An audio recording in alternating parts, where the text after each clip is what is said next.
Israel പ്രധാനമന്ത്രി ബെന്യാമിൻ നെതന്യാഹുവുമായി കൂടിക്കാഴ്ച നടത്തുന്നതിന് തൊട്ടു മുൻപാണ് അമേരിക്കൻ പ്രസിഡന്റ് ഡൊണാൾഡ് ട്രംപ് പറഞ്ഞത്, ഇസ്രായേൽ ഇറാനെ ആക്രമിക്കാൻ തീരുമാനിച്ചാൽ ഞങ്ങൾ പിന്തുണയ്ക്കുമെന്ന്. ഇറാന് ആണവായുധ ശേഖരമുണ്ടെന്നും അവ നശിപ്പിക്കാൻ അമേരിക്ക നടത്തിയ ശ്രമം പൂർണ്ണമായും വിജയിച്ചില്ലെന്നും അവർ വീണ്ടും അണ്വായുധ ശേഷിയുള്ള ബാലിസ്റ്റിക് മിസൈലുകൾ നിർമ്മിക്കുന്നു എന്നുമാണ് അമേരിക്കൻ പ്രസിഡന്റ് പ്രഖ്യാപിച്ചത്. ഈ പശ്ചാത്തലത്തിൽ ഇറാനെ നിരായുധീകരിക്കുന്നതിന് വേണ്ടി ഇസ്രായേൽ എടുക്കുന്ന ഏത് സ്റ്റെപ്പിനെയും തങ്ങൾ പിന്തുണയ്ക്കും എന്നാണ് ട്രംപിന്റെ പ്രഖ്യാപനം. ഇത് വ്യക്തമായ യുദ്ധ സൂചന തന്നെയാണ്. ഇറാന്റെ അണ്വായുധ ശേഖരത്തിന് നേരെ ഇസ്രായേലും അമേരിക്കയും കണ്ണുവയ്ക്കുന്നത് ഇതാദ്യമല്ല.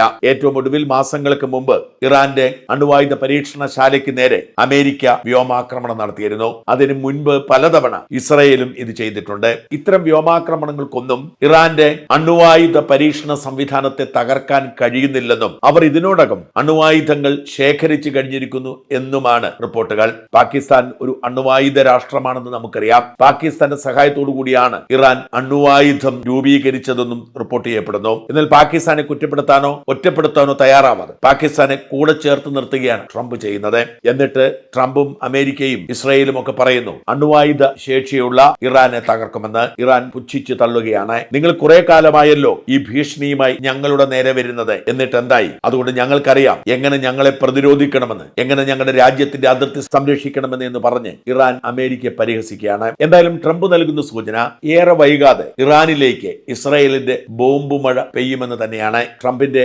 അനുമതി അതിനുവേണ്ടി ലഭിച്ചിരിക്കുന്നു. ആ അനുമതിക്ക് വേണ്ടിയുള്ള കാത്തിരിപ്പായിരുന്നു ഇതുവരെ നടത്തിയത്.